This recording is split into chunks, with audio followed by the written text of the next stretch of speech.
Welcome back. Well, you're still tuned into Power Breakfast on CNBC TV 18. Well, now on to an exclusive. The Comptroller and Auditor General is likely to submit its report on the impact of demonetisation during the budget session of Parliament early next year. Questions have been raised on why this report is being delayed, with a group of former civil servants writing to the President. Timsi Jaipuria is here with more details.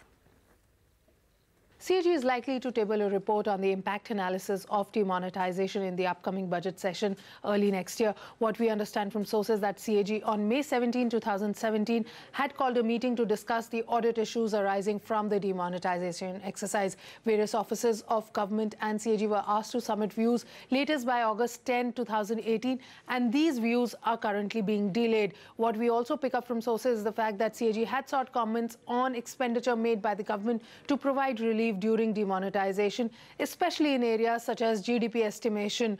For example, the suspicious banking transactions that have taken place post-demonetisation under the various schemes. Also, on account of the money that was given as part of the relief exercise when it comes to NHAI, about 936 crore rupees is due to NHAI concessionaires, because remember, for a long time the toll plazas were suspended from collections. Also, on account of petroleum, the PSU OMCs have being understood to have incurred expenses of about 351 crore rupees on account of various discounts and schemes that were extended for customers.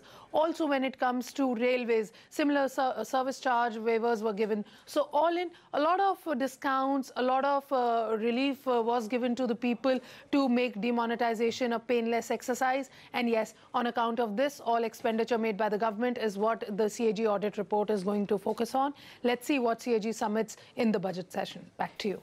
Absolutely, Timsi. Let's see what the CAG summits in the budget session. With that, we move on. Yes Bank, it's lost its third board member in less than just a week. Board member R. Chandrasekaran tendered his resignation yesterday. Ritu Singh is here with the details. Ritu, good morning. The spate of resignations continue.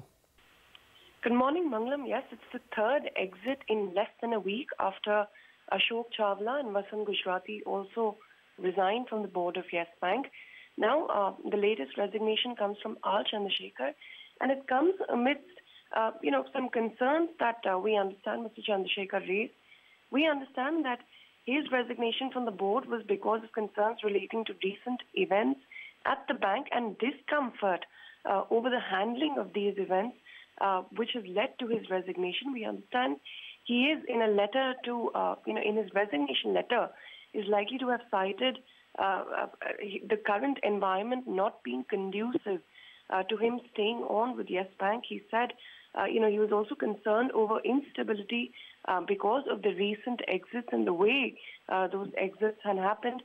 Remember, we also understand that Mr. Chawla and Mr. Vasant Gujrati are also likely to have resigned over concerns with, some of the recent developments at bank, including O.P. Bhatt's exit from the search panel, which has also been cited as one of the reasons for discomfort. And we understand that after this letter was written by Ashok Chawla, by R. Chandrasekhar, Rana Kapoor wrote back to him asking him to reconsider his decision in the interest of the bank, that it would hurt the image of the bank as well.